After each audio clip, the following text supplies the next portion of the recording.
Good evening, everyone. Welcome to another beautiful evening with us on Live with Lloyd. I'm your host, astronumerologist Lloyd Strayhorn. And as you see, I have a very distinguished guest this evening. Her name is Sonia Ross. I'll tell you all about it in a moment and what she does. In the meantime, though, let me do the forecast for today.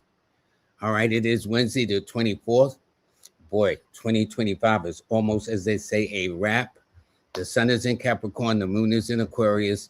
It's a 3 universal month, a 7 universal week, and a 9 universal day, which is a good to wrap things up. And anyone who happens to be under the signs of Aries, Scorpio, Leo, I don't know where Aquarius and Cancer got in, but it's actually Aries, Scorpio, and Leo, or if they're born on the 9th, the 18th, or the 27th of the month. Well, Numbers in You is brought to you by, or the Live with Lloyd family is brought to you by Nicholas Brooklyn, who is celebrating over 50 years in business. And in fact, as you know, last week they had a We Are Family, and they have evidently they've got such a tremendous response. They're going to be having another showing this Monday night. That will be the 29th. Okay. So it'll be this Monday. So just contact Nicholas Brooklyn for those information. Also, Recept, which is for those who would like to set up a kind of AI receptionist services and whatnot. This would be a good thing. Please take advantage of the discount. Also, Kimberly Williams, her book, The Business of Numerology.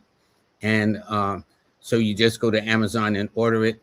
And speaking of that, you also go to Amazon and order this book too by Dr. Uchenna Hackett, Soul First, Mastering the 24 Hours of Life. And also, we had a guest on this past Monday, Melinda. It was a great show. She is offering a discount, okay? This discount will kind of really take advantage of all the things that she has to offer. And in fact, so all you got to do is also go to numeralytics.net. And also her book is actually, she has a 4 series of element books. This is Earth. We're in the Earth sign. So this is a book that we're promoting for this. So I want to thank everybody for joining us. So I have a wonderful guest. Before I bring her on, let me give an introduction. She is a spiritualist, energy healer, spiritual psychotherapist specializing in the mental, emotional, and spiritual needs of Black women, emerging into their true selves. She is a CEO and the founder of the Full Circle Therapy Services, LLC, a holistic mental health space that supports the spiritual, emotional, and mental healing of Black women. In her work, she supports women healing from depression, anxiety, and other emotional wounds so that they can develop a compassionate and loving relationship. So she's also the author of several other books too. I think one of them even won a kind of some recognition or acknowledgement on Amazon. But at any rate, without further ado, I want to bring on my special guest, Sonia Ross. Sonia, how you doing, lady? Ho, ho, ho, ho. Let me say this. Okay, I had them. It was muted. How you doing, Sonia? I'm well, Lloyd. How are you? Thank you for having me. Oh, anytime, anytime. You know, it's interesting. You know, they want to talk about sometimes that women initiate more divorces or very high percentage or whatnot. What they also mentioned too, over and aside that, is sometimes how often women are depressed or women are on medications or drugs. Can you explain that or comment to that? Well, I think women are more than likely to try to go and understand a problem when they're having it, as compared to men. And so, if they go and they're presenting with symptoms of depression, the standard approach is to offer, a pharmaceutical should they want it, and things like that. So, yeah, that's why women are more often on, antidepressants than men. But there's many ways to take care of depression. But, we live in a very harsh society. So a lot of people are really struggling with their emotions, and everything's so heavy. It's hard for people to really process what's going on. And that's just in the world. And then, you have whatever you experienced in your life. It can make the day-to-day very difficult. Well, of course, the emphasis is going to be on the Black woman and her healing and whatnot. But quite as it's kept, men go through a lot of depression too, especially Black men. Absolutely, The 100%. responsibility is just interesting. Yeah. Have you? We can talk about whatever you want. I mean, yes, my books and my work are focused on women, but we can talk about how things affect, just humans and Black humans. It doesn't matter.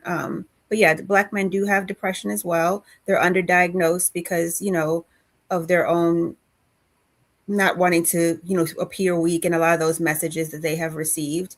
But I've worked with several Black men over the course of my career, and they've responded very well when they've been in therapy, and they haven't needed necessarily antidepressants. A few cases, but the talk therapy has really helped them a lot. I noticed that women, when they are going through their challenges, they will bond with other women to kind of talk about it. Yeah. We men don't do that. We men will just hold it in, and then all of a sudden we keel over from a stroke or heart attack. I mean, yeah. And the other thing that's going on, and I don't know if you know about this, Lloyd, but unfortunately, the rates of suicide among Black men are getting higher. And so, we've had a couple public examples of Black men taking their own lives, but it's even more reason for people to speak about these things and take away the stigma, because yes, you have heart attacks and strokes and high blood pressure and different things that, are stress induced, but also, unfortunately, the rates of suicide are going up among Black men. With suicide among Black men and women, is there a causation for it, so to speak? Well, when I say causation, for me, basically what happens with the suicides is that people start having intrusive thoughts, and they start feeling, they're in so much emotional pain. They have a part of themselves that tells them the answer, quote unquote, is to take an extreme action like that. But that's just a part of themselves that's trying to relieve the pressure and pain. So it's basically emotional overwhelm, just feeling really crippled by their emotions. And a part of themselves is trying to relieve the pain by offering that as a solution, but that is not a solution. Well, it's interesting because this is your very first book that you published. I don't know why this is doing this. Okay. One thing about live shows I do. But okay. Anyway, this is your very first book, The Journey Within. Yeah. And it was about healing hearts and minds through a course in miracles. Yes. What made you write this first book in the first place? Well, at that time, I was studying A Course in Miracles very in-depthly, and I felt very inspired, I guess, by spirit to write it. And so that's why I wrote that one at that time.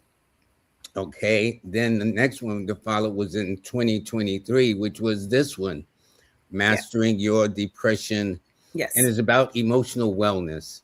Mm-hmm. Yeah. And that one was just about just kind of reflecting after it had been some years since I've been working with Black women almost exclusively, and just really trying to end some of the stigma and some of the, the shame around our mental health. And that is, a huge barrier to us getting help. And so that was the intention behind that book, to make it like soft, to make it discreet, to kind of be like a soft entryway into people getting the help and the healing that they need. That makes sense, because if you tell somebody, well, I'm going to a therapist or I need therapy, that does give that kind of a stigma, not understanding that we all need some therapy up in here, especially if you're born in this country of African-American descent. We all need some therapy. 100. Yes, absolutely. And it's, and people are filled with such shame, and, very few people's family offer them support. They don't offer them, oh my gosh, I'm so glad you're getting help. People get very triggered, especially parents. And they're like, oh, what are you doing that for? And, what are you trying to say about me? Because people, their own wounds come forward, and they feel like, oh, well, they're probably going there and saying things about what I did wrong. And that's not the case. People need to talk and process and, stop blaming themselves. And if things did go on in with their parents, seeing them in a broader context, and know that a lot of times when things are going on in parental child relationships, it's never the child, it's what the parent is struggling with that they often project onto the child that can sometimes cause damage. Well, what's interesting, Mommy at Last evidently read one of your books, because she says it's a great book. Thank you. I appreciate that. Okay. Okay. Um, and this one says, great topic tonight because it's very important. Because you know Mhm. what's interesting and why is it so appropriate having you on? Yeah. This is one of the most depressing times of the Yeah. year. Yeah. You know, it's Yeah. always a sense of, you know, you look at the commercials, everybody's sitting around the table for turkey, everybody's under the Absolutely. Christmas tree and whatnot. Yeah. And yet a lot of people are by themselves, I lonely. know it is. It's very hard. It's very hard, and that's why one of my clients, usually when I'm wrapping up at the end of the year, I'll ask them, "So, what are your plans for the holidays?" Just to make sure that they're not going to be alone. I think that is very, very, very, very interesting. Okay. And Yeah. so anyway, but I want to talk about your latest book, which is this one, Yes. which is Masterpiece. Mm-hmm. And it's a healing journey for Black women reclaiming their body, their wisdom, and their voice. So I'm going to ask you to break this down. Well, what motivates you to write this last one? In fact, the book just came out December 17th. So it Yes. hasn't even been out a week yet. I think tomorrow, 2 days will make another week before it's out. Yes. Yes. Today is a week, so I'm very proud of it. I worked very, very hard on it. It took me a very, very long time to write it. I wanted to give up many, many, many times. It took me a long time to write it. It was motivated by me having did Master Your Depression and getting some feedback for some people who wrote it and said, "Oh, there was a lot of concepts and ideas. I wish I could have had a space to kind of reflect and maybe write down a few things." I was like, okay. And so I kind of started going into Master Your Depression again and really looking at what I had written and trying to revamp and elevate and broaden out some of the concepts I discussed. And then it morphed into this whole other thing, where my first book was maybe 17,000 words. This book is like 40,000 words or 42,000 words, something like that. It turned into this whole other uh, experience that was very interesting. I'll put it that way. Well, it's about reflections and compassion and also somatic exercises and soulful Mhm. pauses. What is that about? Yeah, so what I found in my work with Black women is that, bringing them back into their body is very, very healing. So, due to ancestral trauma, individual trauma, things like that, we have a tendency to come out of our body and only operate from the neck up. And so, that's just with the thinking mind. And so, our mind is not meant to lead a situation, our mind is meant to be given direction as to what to do. So, ideally, you going to say something, Lloyd? No, that's deep. You said that it's out of body. So as soon as you say out of body, I get that sci-fi thing. Could you explain that? Yeah, so no, so the mind is meant to be a follower, not a leader. But what happens is the mind should take direction from the heart. But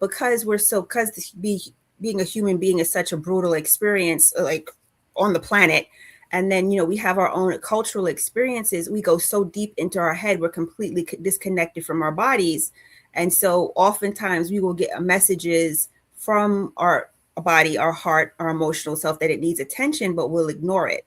And so by bringing somatic exercises into the book, after I've talked about certain things and certain concepts, I offer people an opportunity to slow down and notice what they're feeling in their body. And there's a space to write down what they're feeling in their body. I'm trying to, maybe I'm not there yet, feeling in their bodies. So in other Mm-hmm. words, pains or discomforts or things like So that, or hurts or all of the above. It should not be any physical pain, but it's uh, more like emotional observances. Like, okay, we're talking about, you know, there's a part in the book that talks about my relationship with food. And so if you've read the section about food, you are going to have a response. Some parts of you are going to respond. You may have a thought. You can write down the thought. You may have a feeling. You may feel anxiety. You may notice how your tummy feels. You put all that down in the book. And that's what it's doing. It's helping to wake your body up so your mind and your body become more connected to each other. Somatics is a very old way of dealing with stuff. It's not really something that's talked about a lot in our community, but it is a way. But I found it to be very, very healing for Black women because, a lot of times if you're totally in your head, you'll have something going on emotionally, and because you're ignoring what's happening internally, you can kind of act in a way, and then afterwards you'd be like, oh my God, why did I respond that way? Why was I so reactive? Why did I say that? It's because there's a part of you that's in your body that needs attention, but because you're in your head so much, you've been ignoring it. And so it can sometimes come out in, unhelpful or even destructive ways. I know that's kind of a lot, but ask any questions you want. No. It's so interesting because a lot of times you can take things for granted. Mm-hmm. You know what I'm saying? Yeah. I never thought about being outside of the body, not paying Mm-hmm. attention to what's going on. And Yeah. maybe, when you talk about, you may mention in the book about food. Is that the Mm-hmm. reason why the word comfort food got into Oh, the absolutely. equation? Absolutely. Yeah. Food is a very, very heavy, common source of medication in our community, in the Western world, and especially here in the United States, because we're so traumatized. But overall, that's why we have so many issues and stuff like that. But especially in our community, food has been used as a medicine, as a calmer for a long time, so that people habitually will go to food when they're feeling anything. And so sometimes you need a lot of healing around your relationship with food. It's not like, okay, everybody has different body sizes, so it's not about being thin, and it's not about being fat. It's about, Mm-hmm. sometimes people are just different body sizes, but oftentimes when people are overeating or just eating or just doing this like mindless eating, is because they're keeping themselves, their emotional self, calm, and that can lead to a lot of other issues. Like, I was watching a show one time, and these people went to like a fat camp or something like that, and they had a woman there, and had struggled with her weight all her life. Well, it turned out that she had been molested. She had been molested as a young girl, and so she put on weight to kind of protect herself, to make herself quote unquote unattractive, so that people wouldn't be interested in her. Well, she wasn't molested because she was attractive. She was molested because somebody was a degenerate, and they took advantage of her. I But like how you put that. yeah, Which had nothing to do with her. no, it was just somebody being a degenerate. And but she was a child when it happened, and children don't have an understanding of horrible things. So they said, oh, it must have been me. What can I do to protect myself? I think that's amazing. Now it's interesting because you mentioned about somatic exercises, and then you also said soulful pauses. What does that Mm-hmm. mean? Yeah, so the way the book is designed, so I have my copy right here. So what we do is, like, after you've read a section, I'll ask you to kind of like put your hand over your heart, breathe, and by putting your hand over your heart, over your chest, you're bringing yourself into your body and you're grounding yourself. And then you're just kind of taking a soulful pause. You're kind of like coming present with yourself. And then that leads you into saying, oh, wait, so I just read that section in the book. Well, how do I feel? I'll tell you in the book, like, write down any sensations you're having, any thoughts you're having, anything. It may be even unrelated to the book, but it's about rebuilding a connection between your mind and your body.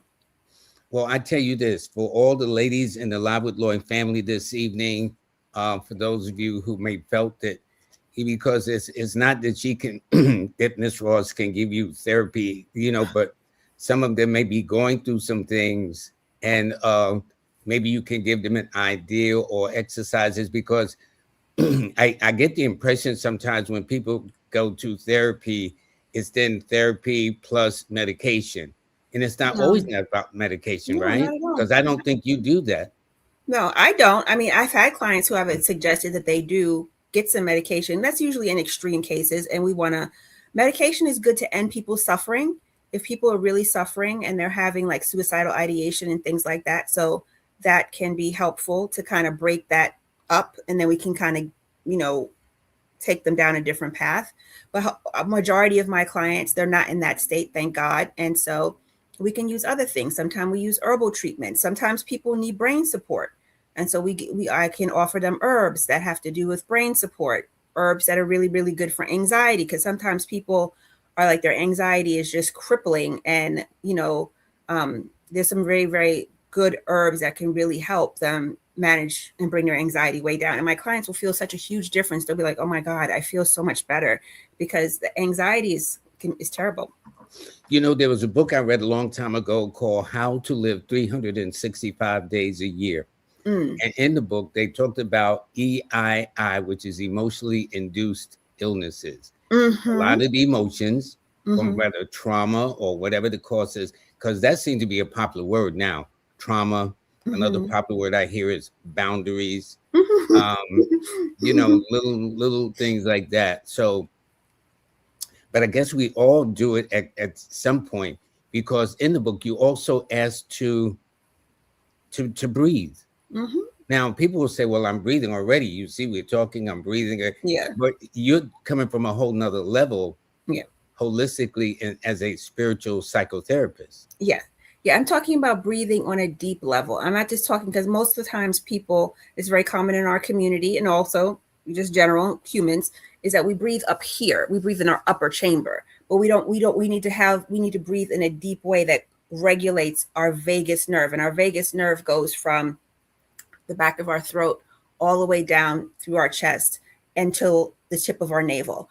And so that is the largest nerve in our body. And that nerve is always overstimulated because of everything that we have going on. So by doing deep breaths, inhaling and then exhaling in a belly way, going deep, in a nice deep inhale and a nice long, slow exhale, it helps to calm the vagus nerve. It helps to bring, a sense of release and relaxation to the body. And it just really helps to calm the body, soothe the nervous system, and bring down people's anxiety. And so, yes, in the book, I talk a lot about reconnecting with your breath. That's interesting.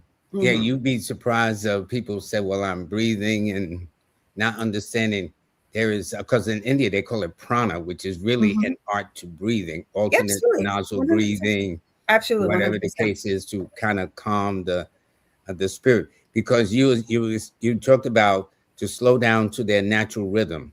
Because I guess we all have a rhythm that we have, so to speak. Yeah, we all have a rhythm. Everybody's rhythm is different, but we live in this is the way our society, especially here in the West, is constructed. We are all supposed to be on one rhythm, but that's impossible. And that's what it causes sense. It causes a lot of harm. It causes a lot of depression. It causes a lot of self-esteem issues because we're not all on the same rhythm. Everybody has an individual rhythm. And so what I'm hoping to do with the book, and is my intention with the book, is to make sure that people find their own rhythm and that they appreciate it. My rhythm is not your rhythm. Your rhythm is not my rhythm. And, people can find their own rhythm, and they can find a better way to operate within themselves, to hear themselves, to understand themselves, to really understand what they're feeling in their heart and their minds and their bodies. And to your point about illness, a lot of illnesses are illness is really, really interesting. Yes, it's caused by stress, but illness is so much more than that. Sometimes there's energetics, sometimes there's family patterns, there's things from other lifetimes, there's ancestral things. And so illness can be very, very complex. And that's why it's really important that people take care of themselves. And so they kind of understand what's happening to them. Like, illnesses are not just random. A lot of times all illness have a spiritual component. Yeah, but we take so much for granted. And I think, I don't know whether it's the pressure from day to day, week to week, whatever the case is, especially with the economy, the whole mindset, people determine all these things, I would imagine, have an effect. So it's not just breakup of a mate.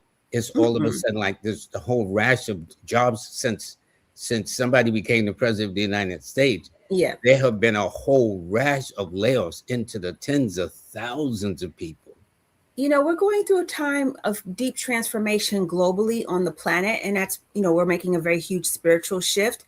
And so even if you haven't been affected by the layoffs and different things like that, and I hope, bless those who have been affected, bless those who have been affected, bless those who haven't been affected, bless those who have been affected. Beyond that, the energy on the planet right now is so funky that people are having episodes all the time. People are just like losing their minds. Nothing's materially changed from, they still have their job, they still have their spouse, they still have their kids, blah, blah, blah. But they're just like losing their mind. It's the pressure of the energy that's on the planet right now. It's just really pushing people past their limit. I do have a question. And it's, when a person seeks your counsel, what is the first thing? I've had a guest who is a hypnotist, Kendall from Canada. Okay. And before you see her, you got to fill out about a 1 or 2, 3-page questionnaire. So when somebody seeks your counsel, do you start off with kind of establishing a baseline, as it were, to kind of see, okay, do they need help in this direction? Yeah. To Yeah. help you modify where. Yeah, that's standard practice. That's standard practice across all hypnotherapies, psychotherapy, psychology, being a licensed marriage family therapist, any type of mental health thing. That's standard. Like once you accept the person as your client, you do like a baseline interview to find out what their current issues and challenges are, and to kind of get a lay of the land about relationships, family, functioning, different things like that. So that's common. That's like standard practice. Now, of all the things, which area seems to be the most challenging to kind of get the person back to normalcy? Is it depression, or do you know what I'm saying? Of the various areas of challenges, which of them, if you say, if the person after the questionnaire and they says, okay, well, this is it, and you say to yourself, oh boy, this is going to be a rough one. Or you may have another person with another one, and you say, well, wow, this is not going to be as hard. Yeah. Does that make sense? No, it does make sense, but it's not that simple because depression is hard. Anxiety is tough.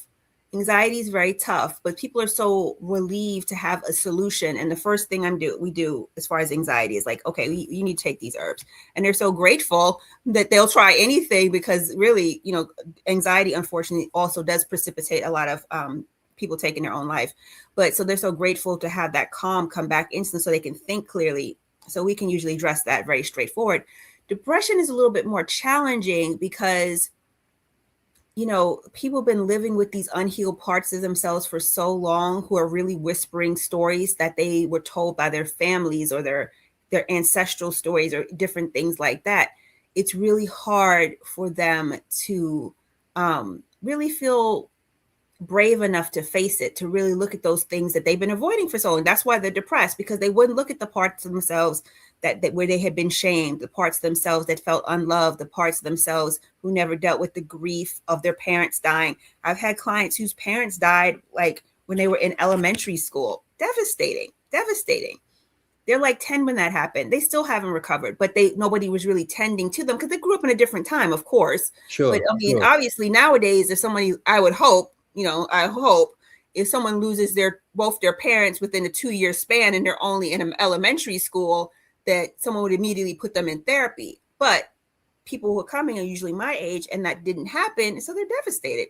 And so they've had a cycle of relationships. They can be, mean or controlling, or they could have issues with food. A lot of things can happen. So with the depression, is a little longer. It's a little bit more challenging, but not impossible at all. Because I've seen people do really, really well and make great turnarounds. But you really have to help to let them know that they're safe enough to explore a lot of things that they've been scared to look at for like decades. The death of their parents, of a parent abandoning them, anything having to do with, physical or sexual abuse, all manners of stuff. People really go through some things, Lloyd. Well, it's interesting because when they talk about like all this thing now in the news about this guy Epstein or something, sexual abuse, triggering. And that women seem to be traumatized now. So a person who has never experienced that, it's like, it's like to me, it's like a person who never had a toothache and you're trying to describe a toothache to them. Yeah. See, it is very, very traumatizing, because I don't mind disclosing that I'm a sexual assault survivor, and I'm open about that with my clients and stuff like that, just to kind of bring context that you can heal from it and you can be okay. And so before 10 years ago, when that whole business was going on with Harvey Weinstein, it was very, very triggering for me, because hearing all the time how he was grabbing people and touching people and making all these intrusive advances, and he wouldn't stop. It was very, very triggering at that time in my life, because I hadn't healed the way I needed to around my own assault. So yeah, people are very, very triggered right now about that whole Epstein thing, because it's constantly being talked about, and the people in the news, they don't put any context to it. They don't warn people. We getting ready to talk about SA. They just kind of, launch all into it and stuff like that. It's hard. So what you're saying is it don't have to be a Weinstein or Epstein or whatever the case is. Anybody who does that to a person, they would almost identify with what they've gone through with these two examples we just gave, right? because there's a common theme of just being violated, as they call it, or whatever the word would be used. No, that's the right word. It's a violation. It's a violation, and and it's exploitation. And also, if you, especially with these cases, well, a lot of people, when they have these things happen to them, they happen because the people are vulnerable. The people are not in the strongest position in their life, and so people take advantage of them, and those unfortunate things happen. Life can really be complicated at times, It can be. It can be really, really hard. But that's why it's really wonderful to have conversations like this, so we can normalize it and let people know you're not alone. You can recover from anything. I've done a lot of my own personal healing about certain things, and it can be okay. You can get to the other side of it. You can really, really get to the other side of it and be okay. But you have to do your personal work. Of you being a sexual assault victim, did writing the books, did that help you clarify some things? And I guess other women can identify who've gone through that experience, right? Yeah, I don't talk about it too much in the book, I don't think. But no, it didn't really help me to clarify anything because I had done a lot of my own personal work before I even wrote the book. So I was okay. Yeah, I had done a lot of healing about it before I had written the books. Now, there's this thing over and above boundaries and trauma and stuff called shadow work. Mm-hmm. Now, do you do shadow work? And if so, what does that mean to you as a professional? Yeah, so shadow work is kind of a common term that's being used right now, and shadow work is very important. So when I was talking about, I'm sorry, my cat is showing up, so like her fur is like flying across like the screen or whatever. So when I talk, shadow work is like a layman's term. I guess they're promoting it online and different things like that, which is fine. But the clinical part of that I use is kind of like I do parts work. So the parts are your shadow. Those are the parts of yourself that you hadn't wanted to look at. I don't want to look at my temper. I don't want to look at my anger. I don't want to look at why I have so much sex. I don't want to look at my relationships. I don't want to look at why I overeat. I don't want to look at this. I don't want to look at that. Those are the things that can live in your shadow. I use parts work when I'm working with my clients so that it's just different language for a similar thing. Sure. I just think it's interesting. I would imagine it must be on the other side of it, really personally rewarding, that when you can help a person kind of, shall we say, reach the other side of clarity. Yeah, and emotional release from holding everything in. Yeah, it really can be. I mean, I get a lot of gratification from my work and my clients, and I've seen them really make a transformation. And they always say, they're always thank me, and I said, no, thank yourself, because you've been so consistent with yourself, and you've showed up. Because there's some people that don't show up for themselves, and they can continue to suffer, and because they're scared. But when people actually show up for themselves, I always applaud them and I give them the praise because they deserve it. But yeah, I mean, I've had clients who came in and they were suicidal, and they came out, and when they eventually leave, they're not suicidal and they're feeling more positive about their life. That must be a good feeling to do that. Yeah, that's really good. I've had clients who are, they were molested when they were children. It was crippling them in their relationships, all kinds of stuff. And they were able to get to the other side, and they feel more positive and they don't feel weighed down. That's always a blessing. People who lost their parents and never dealt with that pain of losing their parents, and they can kind of process it and grieve it and give themselves permission to really grieve it. And then they can go to the other side of it. I mean, I know grief comes up, especially around the holidays or any time, but especially around, people feel a lot now. But, even grief is a part of the human experience, but you can move through it. Does this explain some of the craziness we see nowadays of like youngsters going and shooting up their students? I think there was something this week. I forgot what part of the country. There was evidently something happened in a bar, and then they wind up shooting people because people seem to be on edge. People are very on edge, but people are unwell, and since they don't want to have since they want. I like how you put that. Yeah. Since they don't want people to have any gun laws in the United States, they let unwell people have weapons. You know what I'm saying? People are unwell and they should not have access to weapons. And so when people are unwell and they have access to weapons, they do those type of things.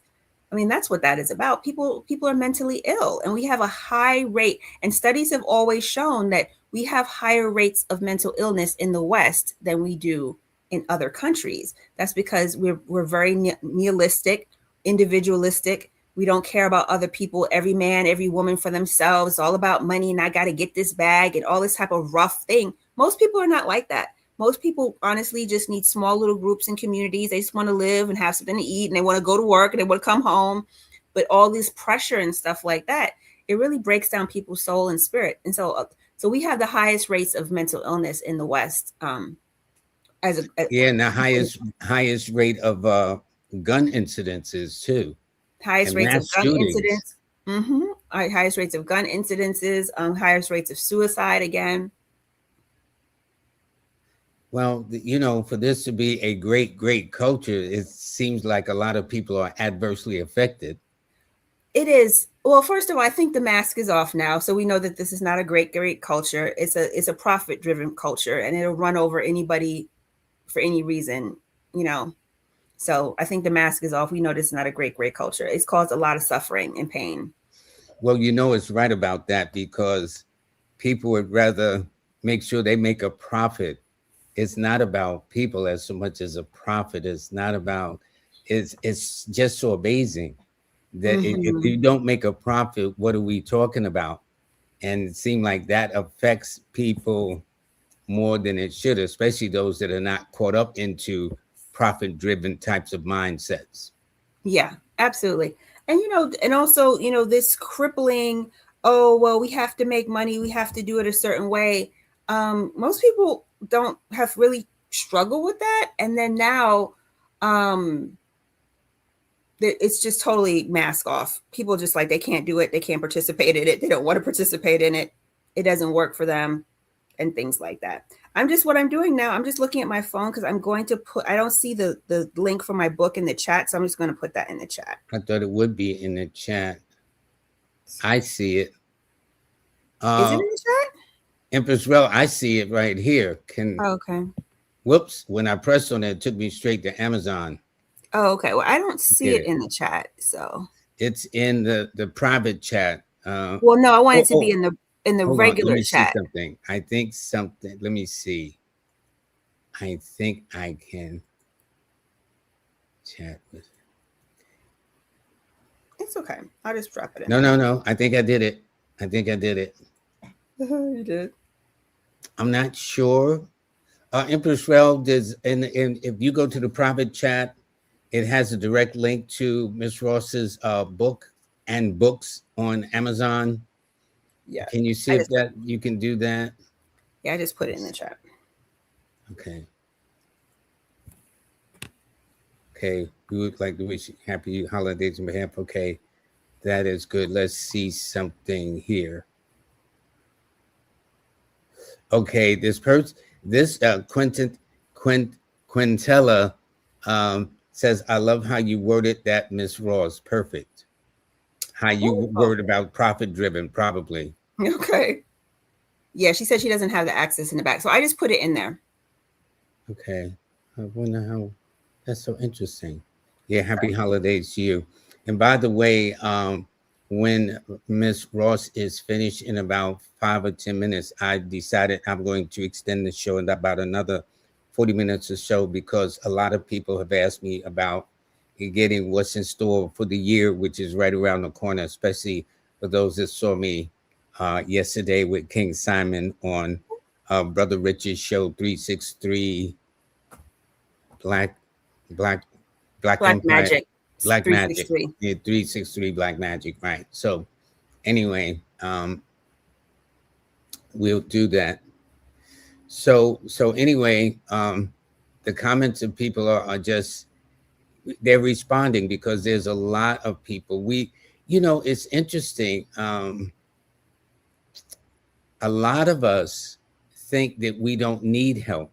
And the irony is we need more help than a whole lot of people. Like, so for example, I know there's something wrong with me. If I've been in this country for 400 years of our ancestors being enslaved, our culture taken, our language, everything you can imagine, traumatized, the racism, all the ugliness that they brought in this country, I know I need some therapy. So this is why I try to, because my whole thing is to why spill whatever I got on some other people, but we Yeah. don't have people that think like that though. Yes. No, that's very, very true. Um, and also, if you add in the ancestral piece, because we don't just carry our individual experiences, we carry our ancestral experiences, and those experiences live in our energy field. And so even if you currently don't have anything going on that would seem disruptive, you can still have habits and behaviors that you're struggling with that are in your ancestral field, your energy body around you, that are causing you to feel a certain way, feel anxious, feel depressed, feel like you want to drink excessively, whatever the case may be, because those are things in your ancestral field that still need healing. So everybody has something. And if you, like you said, if you're in this country, you're not going to escape from anything. I don't care if you got $1 million and you feel financially secure, you still, every single person has work to do. Nobody is at least people of African descent. That this is oh, it's 100%. And no, it's 100%. And also that's why these white people are crazy, because they have a lot of their own healing that needs to be done, that they, speaking of people living in their shadow, because their shadow has become their personality, and that's why they act in such ugly ways. That's interesting, because this person here says, great conversation. I agree with Sonia. Our country is traumatized. They said they watched the Ken Burns American Revolution, and we were founded on violence, which is interesting. Happy holidays from Atlanta. Yeah. Love and light. Thank you so much, Veronica Anderson. Yeah, because that's what I'm saying. Now, there's a word I've never heard to come from B. Brown. Epigenetics. Do you know what this is? Epigenetics. Yes. Yeah. That's talking about that. That's talking about the effects that physical trauma has on rewriting our genes. So studies have shown the effects of. Yeah, it's true. So, I mean, basically, trauma can cause damage to our genes. So, and that gene that you will pass on to your child. So think about our community. Think about what happened in the Holocaust. Think of what happened with the Native Americans. There's been a lot of studies around the Native Americans. Well, a Native scholar, she pioneered it for her own people regarding epigenetics, but it can be transferred to us as well. But the original research was based on Holocaust survivors, and how, a lot of their children and grandchildren had a lot of dysfunctional behaviors, even though they had not lived through those experiences. And so they were able to look at their genes and doing like gene mapping and see how there was a certain gene that had been kind of distorted, and that distortion was passed on genetically, and it prompted certain other behaviors. So that's what epigenetics is. Well, I would say that would apply more to our community than anything, because nobody's been more traumatized and treated with the ugliness that this country has brought upon us. And it was sustained, right? Because it's going on for hundreds of years. So yes. And so because some people do it, they're talking about several decades. We're talking about centuries. Yeah, absolutely, 100%. And so, so there's been some good research on epigenetics. That's more people are speaking about it. More Black scholars are writing about it and different things like that.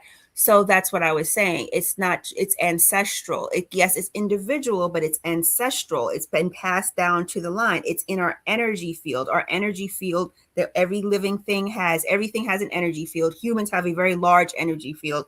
And people who read energy can see certain things in the energy field that are often ancestral. And then if for me, I'm a spiritualist. So if you go to the idea that we've lived other lifetimes, we often are bringing across things from other lifetimes that affect us and make us sick and make us feel ill. I just watched something the other night about this man. He had chronic belly pain all of his life, and he could not figure out the reason. The doctor told him there's no reason his stomach should hurt. And then when he went to have a past life regression, he had been stabbed in the stomach.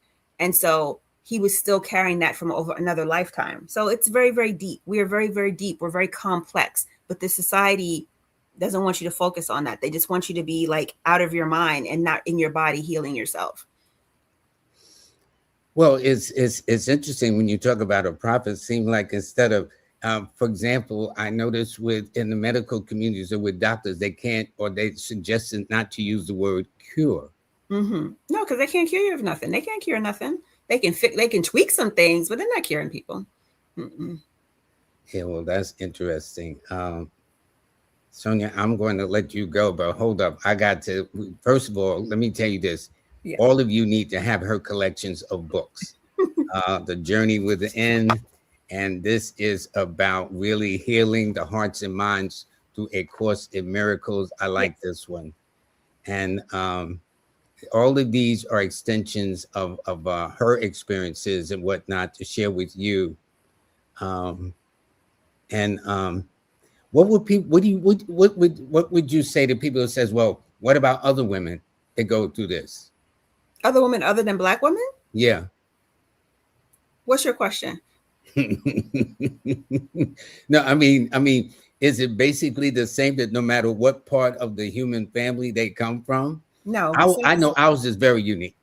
Ours is No. very, very Well, unique in and of itself. I'm not worried about anybody else. I'm concerned about us, at least when it comes to my psychotherapeutic work. I went through a lot of schooling and a lot of, not torture, but a lot of different challenges to get what I've gotten as far as my education and things like that. And also I've survived a lot of the experiences many people in my community have survived. So when I speak to them, I can speak from personal experience. I can speak from clinical education experience, and also I can speak from personal experience. So that's why I work with Black women. And also, there's an energetic transmission that goes on when you're working with Black women that you don't get with other communities. And honestly, life is too short. I want to see my people be well. I'm not worried about anybody else. That is so cool, Sonia. That is so cool. Thank You you. ain't got no problems with me, huh? Watch Your Punch said, I got my copies. Just got Masterpiece. I love it. Thank you. I appreciate it. Yep. Yeah. And this is good too. I think this is nice. It's Kai. Hey, Kai. Okay. Got our copies. Oh my gosh. She's silly. Okay. And somebody just simply said Sonia. Yes. Let's see right here. Sonia. Yeah, that's her. So I do want to thank you very, very much. Thank you, Mr. Strayhorn. Please make sure you'll do this for the next part of the show. I'm just going to be taking people's birthdays or anything you have, because the people have put a couple of their birthday comments in there that I didn't flash. But if you do, I got you for a bit. So I hope, Empress, well, you can hang in there with me for at least another 30 minutes or so, and it'll be good. This has been helpful, very, very helpful. Sonia Ross, I thank you very much from the bottom of my heart. Thank you. We'll have you back on again to go through other things, but this is something that's just not going to disappear. No, we have to keep having the conversation. We have to keep having the conversation. We have to keep normalizing it and letting people know nobody's alone. We all, if you came to planet Earth, you got some baggage. All 8.5 billion. Nobody's exempt. Nobody gets off scot-free. Somebody got something. And in our community, we need to work through it, because I mean, we deserve to have a better quality of life. We deserve it. We deserve to have a better quality of life. I share on that one. Love you for that one too. Okay. Thank you so much, Lloyd. Listen, you have a blessed day. And so don't hope. Let me put the banner up. This is how you get in touch with her. Sonia Ross, spiritual psychotherapist. She's an author.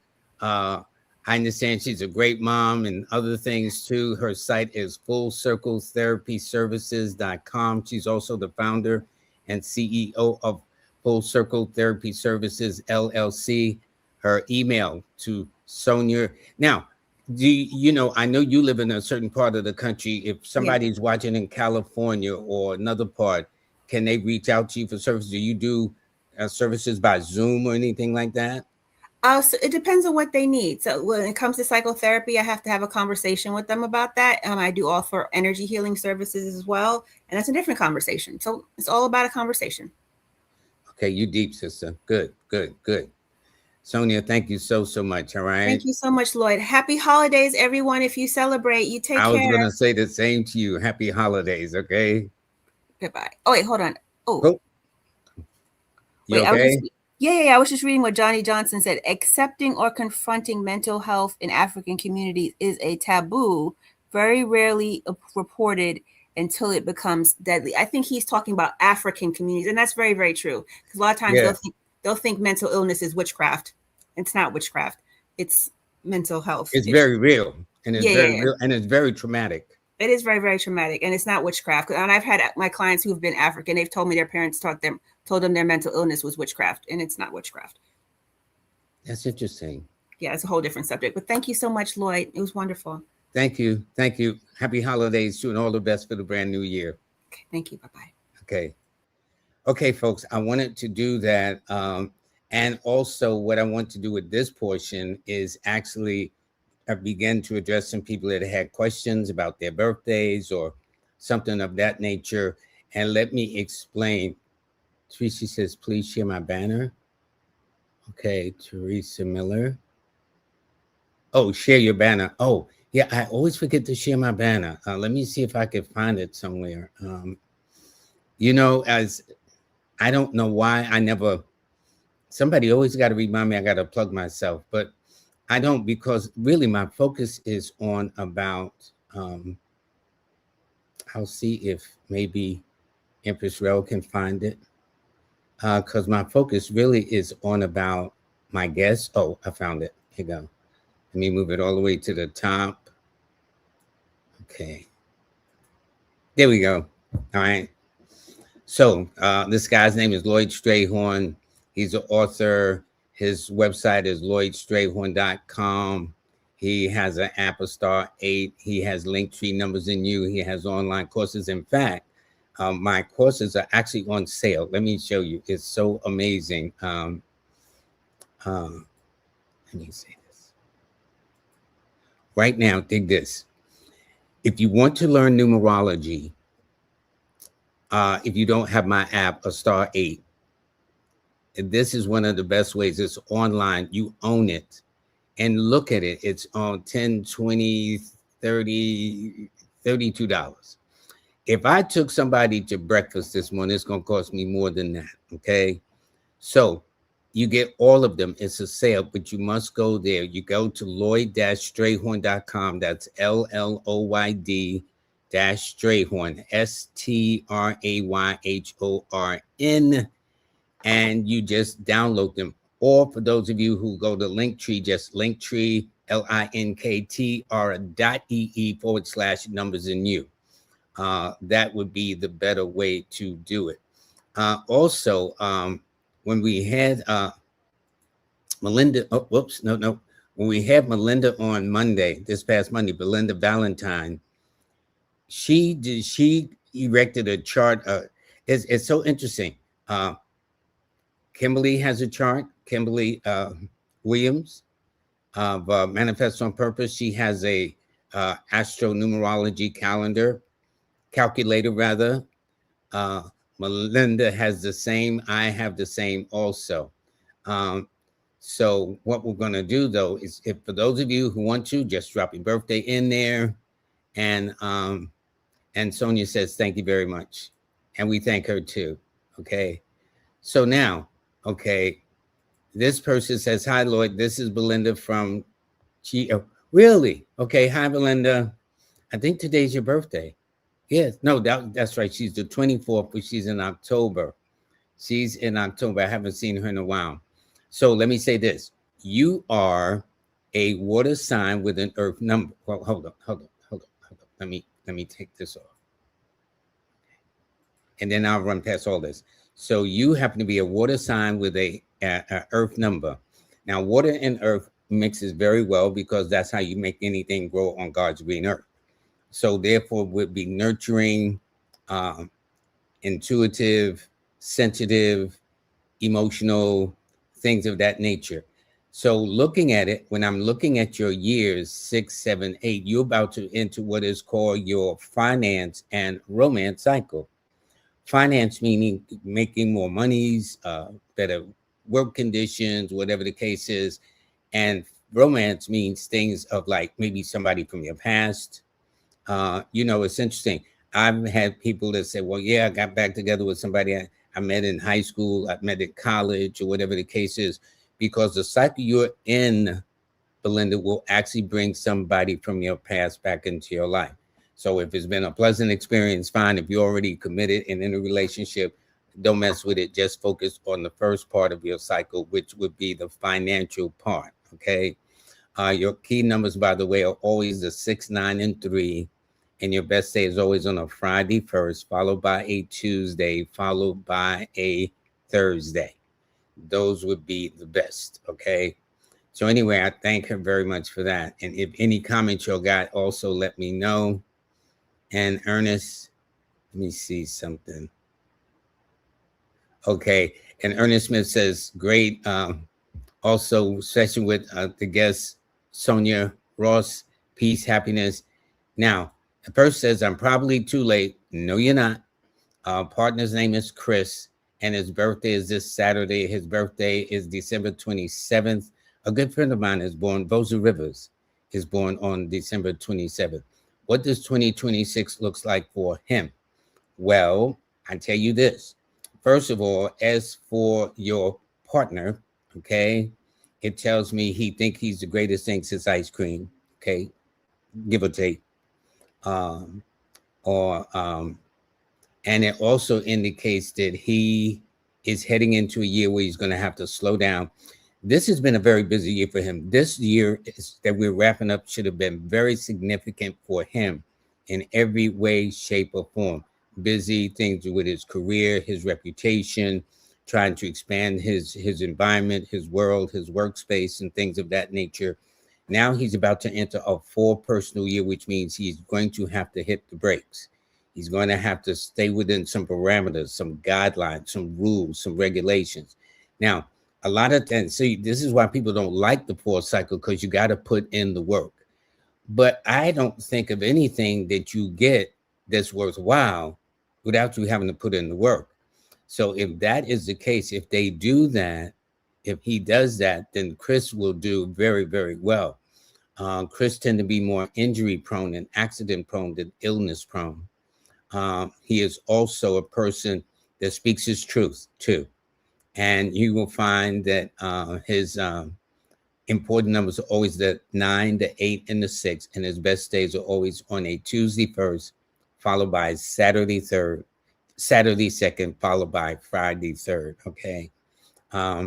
This year, other Pisces and Sagittarius have been very important. So next, he's going to move into a year where he might get help from an Aquarius or Leo or Gemini or anybody whose birthday is a 1 or 4 or whatever the case is. All right. So anyway, this is it. And somebody says they do look forward to getting Sonia's book, The Journey Within. And for those of you, that is her very first book. I think it won an award on I think it won a scholar some recognition on YouTube. So do get that. That is her first book. All right. So now let's see. Got to move back a little bit because now I got some birthdays coming in. And I did Chris. Okay. Let me see. Did I have anybody back? Okay. So now I can move forward. And by the way, let me get this out the way. That would help. By the way, folks, I was explaining that I have on my website now a numerology calculator. It's an astronumerology calculator. And what it does is it tells, because I wanted your help. And let me tell you, yo was so nice in volunteering and going to my website and clicking on it, because as when I was talking to Belinda and I was saying she's a water sign with an earth number, that's in her birthday. Well, your name has more power too. Even Shakespeare says, what's in the name? The response is everything. Your name denotes your natural talents, gifts, skills, and abilities. But do you do it in a way that's with fire or passion? Do you do it in a way that's air, which is logic and reason? Do you do it in a way that's earth, which is practical and a very common sense approach? Or you do it with water, which is emotions and intuitions and feelings and hunches?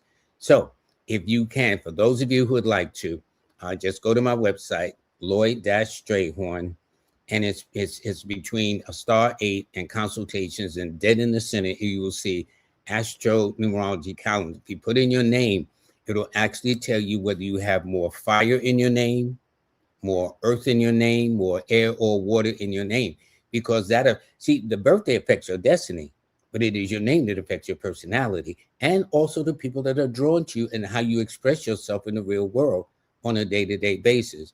Also, Melinda has one. Hers is really more complicated. That one is awesome. She demonstrated that. So if you didn't see Monday's program this past Monday, the 22nd, I suggest that you go and see December 22nd when I had Melinda on her calendar. I mean, especially when I did something and she said the moon was in Sagittarius. Not that I didn't believe the sister, okay? But when I checked the moon book for 2026 on that date, the moon was in the sign of Sagittarius. I don't know how she did it. I ain't gonna ask no trade secrets, but all I know, the sister's good. And that's why she is having a discount. Please take advantage of the discount, 20% off. And she has these beautiful astronumerology cards and the teddy bears, which I received one that I got in a very special place in my home. Okay, so do that. And for those of you who logged on to my star 8 ASTAR, that's thank you very, very much. It's like my kid says, like having daddy, well, or I'll call it Lloyd in your back pocket, because they don't be calling me Lloyd. They better call me Pops, Dad, whatever. Okay. So anyway, let me go back to the comment section and read people. Let's see. Let me just go back a little bit.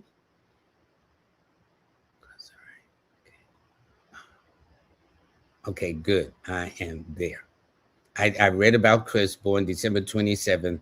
Now I'm going to read Ruby Moon, who is July 17th of 65. Okay. Now, here's another case where it's a water sign and with an earth number. So I call, anytime I see this combination of water and earth is nurturing. The point is, what is the element in your name? That's why I'm asking you to go to my website, lloyd-strayhorn.com, and click on the calculator, and it will calibrate how many numbers you have in fire or whatever the case is. But in your case, Ruby Moon, it tells me that you are very, very serious-minded, intense, a little misunderstood through no fault of your own. This year coming up is a year that's going to affect your romance and finance cycle, because this year you have been in a 5 personal year. And how I did the personal year was simple. I took the month and day she's born, July the 17th, but instead of taking the year she's born, I substituted it and put in its place 2025. Well, right now we're wrapping up. She's been in a 5 years. So this has been a year of change, a pivotal shift, so to speak, in the way you do things, going in one direction, then deciding to maybe shift right or shift left. But the point is that next year, you will be going into a year that's very friendly to your zodiac sign and even friendlier to your number. So I expect you to, and in fact, to give you an idea, if you can recall the following years I'm going to name, which was 2017, 2008, and 1999, since you were born in 65. So 1999, 2008, 2017 is going to be very similar to what's right around the corner in 2026. The beautiful part is now you're older, seasoned, more experience. You got more life under your belt, so to speak. So anyway, but it does denote going back to school, getting involved in a weight loss exercise program. You become a work in progress. You're going to be serving the community. And also with the cycle being very friendly to you, although it's not one of your main cycles, because from your birthday, your cycles are the 8, the 2, and the 7, which means Saturday, Monday, and Fridays are your best days. But 6 is also very friendly to your zodiac sign and very friendly, even more so, to your number. So I expect it to be a very nice year as far as relationships are concerned. I don't know what your status is, but even if you don't have anybody, that's going to change anyway, to the positive. And especially your pocketbook, okay? And I don't think that could, listen, I couldn't have happened to a better person, all righty? So I wish you all the best. So also, Camellia, she is May the 4th. This is the same birthday as 19 Keys that I got on this show and got all those responses. Is a career switch good for me next year? Yes, and let me tell you why. Because when I took the month and day you were born, May the 4th, added to 2026, it added up to a 1. Well, that may not mean anything unless you understand that your key numbers are the 4, the 1, and the 5. So since you're going into a year that's a 1, and you're going to be in a 1 person, and actually your personal year is in lockstep with the universal year. So when you talk about, is there a career switch? Big time. I mean, in fact, it'll be to a point you might even start saying, you know, I need to step out on my own and not put up with all this nonsense going on here. One day I might be working, one day I may not be working, but it's going to be good. But I will say this, Camelia, you are very unconventional. You like to do things that step outside the box. And so anything that deals with radio, television, computers, the mechanical, mathematical sciences, engineering, anywhere you can make yourself stand out, which you do anyway, you're going to have a very good year. So if it's a switch is good, yes, it's excellent for you. Excellent. Especially if you feel you need to step out on faith. You couldn't have chose a better year to do that. All righty. So now this one is Yolanda. Hi, Yolanda. April the 11th. Now, Yolanda, you have been in a 6 personal year, what remains of 2025, which means you're about to go into a 7 personal year. That may not mean anything until you understand your key numbers are the 2, the 7, and the 6. So this year you're leaving as a 6. So this year should have been good, like going back to school, weight loss, changing appearance. And more than likely, I noticed when a woman is going through a 6, that you change your hair. And it wasn't just this year of 2025. It was actually in the fall of September, October, November of 2024, going into this year that we're almost finishing. Well, now you're going into a cycle that I refer to as the law of attraction, to kind of not chase after what you want, but just draw it to you by simply thinking about it. And as I said to people in the 7th cycle year, that if you're walking around saying, I have no money, Yolanda, the source will make sure you don't have a penny. But if you think about, I have abundance, I have love, I have happiness, I have good health, all the things you want, you put it on the mental screen of your mind and hold on to that image. And as the elders used to say, you let go and let God. That's what will come to you. And because 7 is your second best number in the order of a 2 and a 7 and a 6, I expect you to do very well. You should have no excuse not to do well. Even the year of birth tells me you're going to retire. Very nice. Your son is sitting in the 4th house. Yes, your son is sitting in the 4th house. That's exactly right. That would be the house of Cancer. That's where it is. And so it tells me you have a nurturing spirit too. Okay. Let's see. Okay, this person here, Pamela. Terry, hi, Pamela. What will it bring for you? Well, I tell you this, looking at your birthday, and in fact, your son is sitting in the 5th house, the house of Leo. Okay. So anyway, looking at the birthday, at the time of birth. But anyway, you are a air sign with a fire number. Now, these 2 elements mix very well too. They will tell you if there's a fire, the one thing you do not do is open those doors and windows, because it just makes fire just really expand. So this is the same birthday as Josephine Baker, who really, in fact, if you ever look at the life of Josephine Baker, when she expatriated and lived in France, they loved this woman because that's when she was dancing with bananas, and her top was unexposed or whatever exposed. Her top was exposed. That's what I'm trying to say. But she actually turned the relationship of France and America into what it is. And so what I'm saying was interesting because 12 rules 3 and 3 rules Sagittarius, which rules Jupiter, which has dominion over foreigners and foreign countries. So what that tells me is that you will definitely attract younger relationships at some point, Pamela. Maybe have it, wouldn't surprise me. It also indicates you're young at heart. And for you, what will it bring? A whole brand new start to do what you need to do, because you'll be entering a 1 personal year. And how I did it was I said June the 12th. And instead of taking your year, I substituted and put in the year I want to know, 2026, and adds up to a 1. So a lot of you, I shouldn't say a lot, but quite a few are going to be making a very fresh start to do the things you need to do. Okay. Let's see who else I got here. And by the way, your lucky numbers are the 3, the 6, and the 5. And your best days is a Thursday 1st, a Friday 2nd, and a Wednesday. So although the calendar says Wednesday, Thursday, Friday, your calendar says Thursday's always 1st, Friday's always 2nd, and Wednesday's always 3rd. So those are the days you do the things. And this person is Haru Amun. And because they reversed it, that means that this person may be born from another country. I noticed, in the United States, we always put the month, the day, and the year. In other countries, they put the date first, then the month, then the year. So this person is actually born September the 17th of 77. So they are an earth sign with an earth number, which means very, very grounded, very, very pragmatic.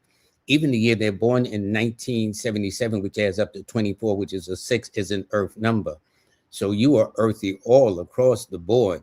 So if people say you are set in your ways, it's not that you're set in your ways, but things got to make sense to you.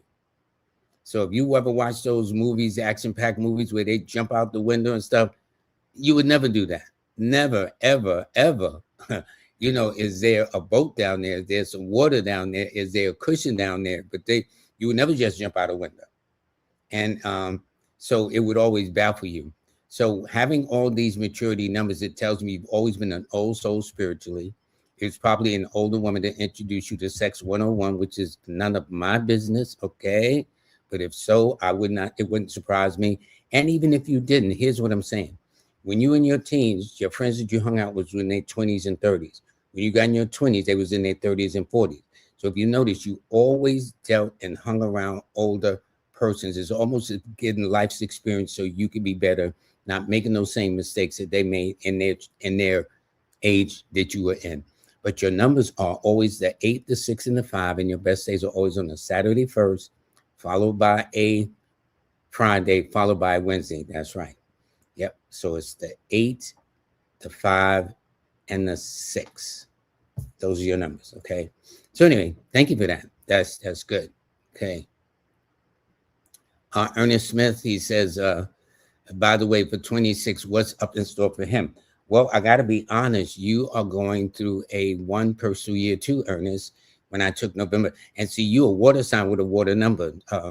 Dwight Gooden, the baseball player, was born on this day. A couple other famous people of note. But the point is this, that you will be feeling your way. You've always been into your feelings. So you know how they say nowadays, oh, they was into their feelings. Well, you would, if that's the case, Ernest, being a water sign with a water number, you know no other way but to be into your feelings.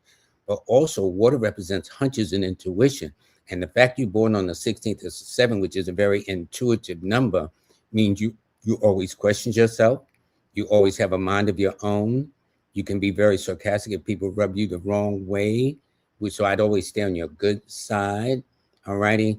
And it also tells me you like to be your own best company too and stay under the radar. But for you, it tells me it's a time to break out. You're going to be starting a brand new 9-year cycle.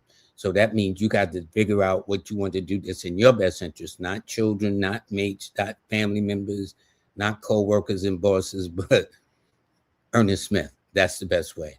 Your key numbers are the 7, 2, and 6, and your best days are always on a Monday first, followed by a Friday. All right. Okay. This person here is born on December the 1st. What's in store for next year? Well, first of all, 2026 is the year of the 1. You are number 1. 1 is a fire number, and you are a fire sign with a fire number, just like Ernest was an earth sign with an earth number.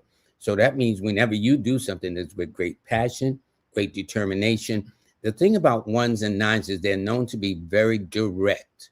And being direct, people think that they're mean. You know, there's some people that kind of like want to soften it and, you know, make it sound like nuts. Ones, listen, if you're a knucklehead, you're a knucklehead. I use stronger language, but, you know, my granddaughter watches the show too. So I'm saying that you're known for your directness. And the year that you're heading into is a year of change. So this year has been brought about a year where you've had to make effort. You've been in a 4 personal year. You've had to toe the line. You had to stay within boundaries. You had to have some kind of roadmap or blueprint to follow for the most part. And it's been eventful as well as unexpected, as well as kind of like challenging. So the year that you're about to go into is going to be a year of opportunities, possibilities, variety, movement, travel, communications, all kinds of things that's going to be going on. So it's going to be busy. That's all I can tell you. And by the way, from your birthday, you definitely get along better with men than you do women. That I can tell you. All right. So let's see. This is Ginger Rogers. Their birthday is January the 12th, the same day as Jeff Bezos and I forgot this radio personality. I'll think of it in a moment, and Russ Limbaugh and all these other people. But nonetheless, you are an earth sign with a fire number, pragmatic yet passionate, very determined to succeed at the things you want to do. And so you are heading into a 5 personal year. Now, when she said a 7, that's because she put the month, the day, and the year she's born. So she's born in the year of the 3, which is 21. Then add that. So that you have right. You just had a 6. I just had a 6 personal year in your book. Well, in my book, when from the birthday, you'll be entering a 5 personal year, which is a turning point cycle with you. In other words, you'll be in the midway point in your 9-year journey. Okay, so that's what I'm seeing for you. But anyway, I tell you this, it tells me you were out on your own between your 19th and 22nd birthday. You've always been very ambitious, always had a desire to succeed, and always sometimes overindulge. Whatever you like it. If it's ice cream, you got to have it. If it's this, cookies, you got to, whatever your pleasure, guilty pleasure is, you got to have it, okay? But you're very conscientious, and on the workplace, sometimes people think you're dictatorial, but that's because you need to handle your own business, all right? Thank you. By the way, your numbers are the 3, 8, and 6. Your best days are Thursday and Friday and Saturday. Actually, it's Thursday first and Saturday, then Friday, okay? Thank you. Okay, it's actually pretty minus. You know, she has an impactful. Okay, who is this? Thank you so much. I really will relay it to him. Okay, you talked about that. Okay. He's actually modest. This is the one that talked about the one that's December 27th. Well, when he has his breakout moment, because don't forget, I think he's born in the 90s. But see, his numbers indicate more of a late bloomer that as he gets older, especially between his 33rd and 36th birthday, watch out. Okay, that's all I can say. Okay, this person says they're trying to figure out what to share on a broader scale in 2026. I'm multidimensional. Well, that makes sense. You're born on the 14th. 5s are multidimensional, multifaceted, multi-talented. So that makes sense to me. And not only that, but then when I'm looking at the year, you're going to be in a 4 personal year. So that means you're going to have to hit the brakes. You're going to have to decide and pick and choose very, very carefully. Now, this is not the best energy for a 5 in that sense. Now, 4s and 5s do get along, but 5s like flexibility and freedom, where 4s sometimes demand more structure and details and organizations from you. So, but if you can handle that, you will do well. And maybe it is designed to do that in order to make you all these things you like to do, to maybe put your ducks in a row, have priorities of all the things which is tops in your I like to do list. Does it make money for you? You know, and begin to use a kind of a pecking order system that will help you very much greatly. But I tell you this, your birthday suggests when you were young, you were old. As you get older, you get younger, and so do relationships in your life too. Your key numbers are always the 5, the 2, and the 7, and your best days are always on a Wednesday and a Friday. Okay, that is it, Wednesday and Friday. Okay, and this was our guest. For those that missed it, please get this for her. Okay, additionally, life. Okay, so I don't know what this means. Additionally, life path 7, fire and water. Okay. If it's fire and water, it could be something you did before. Okay. Okay, this person says, I'm in the 9-day no food fast, dry fast. I'm in the middle of it and was led to you. I'm a master number 11. Name is Robinette Lastar Sneed. Got a lot of double numbers in your name, double T's, double R's, double E's. You're born on November the 12th, 86. I want to say thank you. And what does 26 hold? Well, for you, you're heading into a 6 personal year, and that's one of your numbers. Your numbers are the 3, the 9, and the 6 in that order, like playing lottery. If you don't play the number in the correct order, you ain't gonna get the grand prize. So since 6 is one of your numbers and you're heading into a 6 personal year, it tells, and then you even born in 1986, which is 24, which is a 6. So it tells me the kind of year you're heading into is going to allow you to expand, to grow, to prosper. It's called your romance and finance cycle. That's what it's about.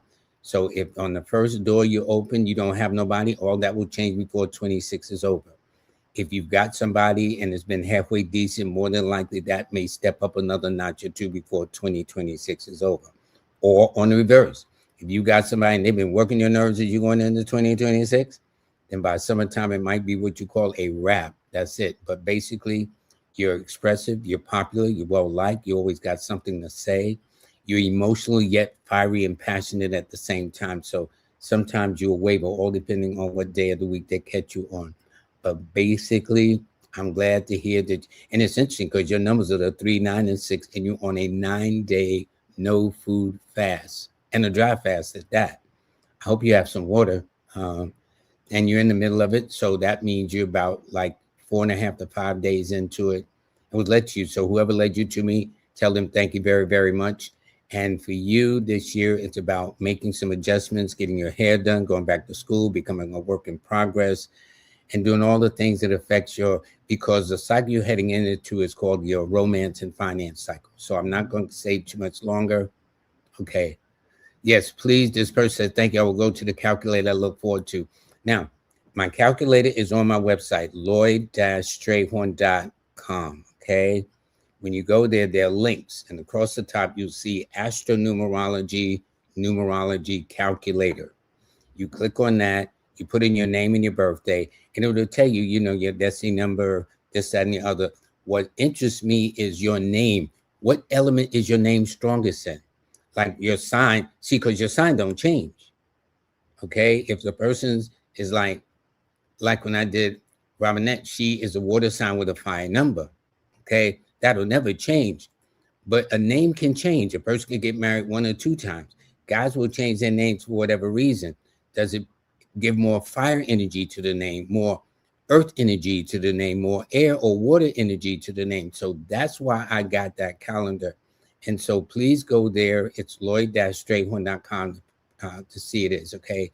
And gratitude to you too. All right. Now this is Monique. She is June the 12th. I think I read, did I read you before? I'm not sure, but I know I read another June the 12th. But I will say this, you're heading into a 1 personal year, which means you're now in a position to make a very fresh start. You are an air sign with a fire number. And the only thing your birthday suggests, like the one that's also born on June the 12th, that's Pamela Terry, I do believe it was, that you have to be careful of people trying to take advantage of you. All right? Because the 12 denotes the victim or the sacrifice for the plans and intrigues of others. That's all it's saying, okay? So anyway, though, it's going to be a good year for you to start fresh, start all over again, or maybe step out on your own and start your own business, because your birthday suggests you're very career oriented and very ambitious anyway. This person said, Lloyd, the calculator says my core numbers are the 5, 9, 5, 9, and 4, but I know it's 5, 9, and 6. You would be absolutely right, Caleb. Yeah, because born on March the 23rd. Yeah, there's some, everything has got to be worked out. But basically, out of the 3 numbers, 2 of them were correct, which is the 5 and the 9, but also the 6. So you, my friend, are going into a 9 personal year, which means you're at the end of a 9-year journey for 2020. So it's interesting. The universal year is a 1, but your personal year is a 9. What that tells me is this. You're in a position to start what you finish or finish what you start. So it all depends on your circumstances, your situations, and take a look at it. And it also tells me you always know somebody who knows somebody who knows somebody, how you met your mate, got your job, bought your car, whatever the case is, like that too. All righty. So that's it. And this person here just says, hi, Empress Well, I appreciate Sonia's info. They just subscribed to her channel. Thank you, Teresa Miller, very, very much. And yeah, this is mine. Okay. And somebody asked me about my Cash App. I never even talk about my Cash App, but there it is too, at the bottom. So for those of you who are interested, and thank you very, very much. Okay. All righty. I think that's going to wrap it up, because I've had Empress Rel. And by the way, a week from today is her birthday. I'm going to sing your birthday, Empress Rel. That's exactly what, no, I'm not. I ain't going to mess up your birthday, because see, you ain't going to even moderate the show if I do that. But anyway, thank you. Thank you very much. She is just ace. Okay. This person here is another January the 12th. So they're going to be heading into a year of change and opportunities and a lot of variety. Okay. And Haru says, thanks, Lord. I'm shocked you on point. And yes, I used to hang around old people when I was young. I'll definitely link up with you. Yeah. See, let me tell you this. Okay. Let me show you this. Please sign up for my course. I think there's only 24 hours. Not unless you want to pay top dollar for it. Y'all go right ahead. Is better for me. The only time, let me get this comment out the way. The only time I've ever announced, and I've been doing this 3 years on Live with Lloyd Family. The only time I've ever announced my classes when they were on sale. So obviously it is not about the profit. Obviously it's not about trying to get all your money. What it is about, however, is, and Kai, I will read you in a couple of minutes. I see your birthday. I'm going to get you in just a moment. Listen, I got the Learn from Lloyd series. Learn from Lloyd How to Read the Person Like a Book is the most popular. You see how many comments I've got? Over 1,600 comments about it. You know what I'm saying? And the next one is Learn from Lloyd. The next step in numerology, that's at the bottom. And then the last one was Learn from Lloyd, the do's and don'ts of numerology, that was actually put together with Jazz Aphrodite and myself. So what I'm saying is, if you look at it, $10, $20, $32, and you got all three, you own all three. Learn how to do this. Learn how it's simple, and yet it's not simple. It's almost like paradoxical. Once, because the numbers only go from 1 to 9. I'm telling you, you should go to my website, lloyd-strayhorn.com, or go to Linktree/numbers and you, and just click on and just sign up for the courses. They're all yours, even if you don't start now. Maybe you can make this part of your resolutions for the new year, that you're going to learn how to do this so you can learn yourself and your friends and all the people that means a lot to you. Okay. Let me do this. Take this off. Okay. Now there was a Kai. Where is she? She was born March 1st. Here she is. Okay. Now, Kai, you are a water sign with a fire number. Now, sometimes that can lead to kind of like contradictory kind of things, but Edgar Casey was a water sign with a fire number. And what that means, because Pisces is a psychic sign anyway, which means intuitions, but then you have that drive and determination to carry those energies forward. That's where the fire comes in. You know, so yes, you have that feeling, but then when you're motivated, you're really motivated. It tells me that you were raised or influenced by a third party. So yes, your mom and dad could have been around, but it could have been a grandmother, an auntie, or grandfather that was equally significant in your early childhood development as well. It tells me you have sensitive eyes. You may wear glasses, or recommended that you wear glasses because your left eye is a little bit more sensitive than your right eye. And it also indicates that you're going into the year of the 1, and you are a number 1, and you'll be in a 5 personal year. So, you know, like, let's say this is 1 and 9, where you'll be at the midway point in the 9-year cycle. So things are about to turn around dramatically for you. And your birthday tells me you do not look your age. I know you've been showing some ID. I know you're born 95, you're in your 30s, but trust me, or you just turned 30, but trust me, I bet you still have to show some ID. Okay, it all depends on how you dress too. Okay, the list is closed. All righty. So everybody, I think I'm going to wrap it up. Oh, I will take this last one here. And this lady is born June the 28th. She is a Cancer 1 person. And the fact that next year is the year of the 1 universally, because 2026 adds up to a 10 or 1. She's a 1, and she's going to be going through an 8 personal year. So she's going to be going through a pregnancy cycle. Not that she wants to bear children, but pregnant in the sense that it's symbolic, giving birth to ideas and hunches and enterprises, starting a business, especially in February. Look for February to do something very important in that way, raise or promotions or whatever the case is. But you've always been very mature. You were always a crowd pleaser, a teacher's pet in school. You were always very conscientious, a strong sense of right and wrong and justice in your early development. And you're very, very intense. Okay. But you are a water sign with a fire number. But if you want to know what your name composed element-wise, go to my website, lloyd-strayhorn.com, click on my astronumerology calculator and find out for yourself what it is. So anyway, I wish you well. Again, you're going into an 8 personal year, so it's going to be exciting. That's all I can tell you. All righty.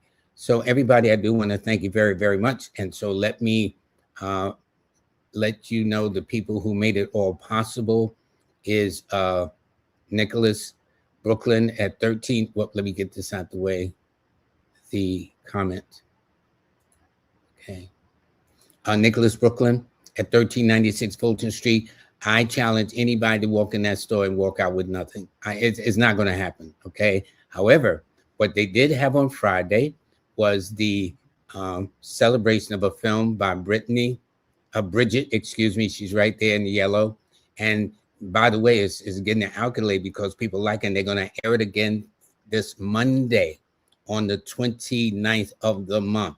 So make sure you're in attendance. If not, just call or reach out to Nicholas Brooklyn out there at 1396, and they will fill in all the details for you. Okay.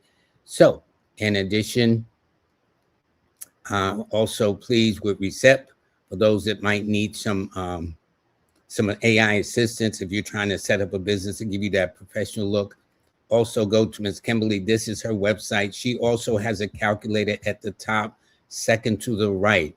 All right. So I do thank her also. And when you go to Kimberly, it's Kimbaley. And also pick up a copy of her book. When you do, write a review, send it in. And if you got a business, she will actually make a little complimentary assessment of your business. Also, Uchenna Hackett with his book. It's an amazing book. He also has a companion piece, like a journal that goes with it too. Also, Melinda Valentine's, she is offering a very special discount on the astrology cards or astronumerology cards and the teddy bear that you see. But there is a deadline in all things. And by the way, this is her website, numeralytics.net. And if you've seen the show we had on, when I had her on this past Monday, the 22nd, it was awesome. And because we're in the Earth sign, make sure you pick up a copy of her book. Now, for those, I know December is a wrap, but still in all, if you want to, whatever's left, the new sign up for the newsletter. It is absolutely free. Okay, it don't cost you nothing. You know, we don't sell your email list at all. And by the way, if you don't want to read the newsletter, you can hear it on YouTube. Go to YouTube and type in Kimbaley, Kimbaley, and listen to it. Also, since the New Year's right around the corner, I also did a 2026 yearly astronumerology forecast that covers from January of 2026 all the way through December of 2026. If you print it out, it's got 30 pages on it, all right? And also, if you want to, you could listen to it as well. That just go to Kimbaley, Kimbaley. Okay, it won't let me show anything else. I wonder why that is, but anyway, and do go to a star 8 to download my mobile app for your iPhone or Android, and it's ASTAR the number 8, ASTAR the number 8. And if you got any questions, just reach out to me at astar8llc@gmail.com. So that's it. And to all of you, Merry Christmas. For those of you who are into it, happy holidays. Kwanzaa comes up beginning tomorrow. Abaragani, all these other things that you need to know. So I thank everybody very, very much. And I thank Empress Well for giving me all of her valuable time today. All righty. So all y'all have a nice day. And I can't get to my music to do this. So I'm going to have to say bye. Y'all take care.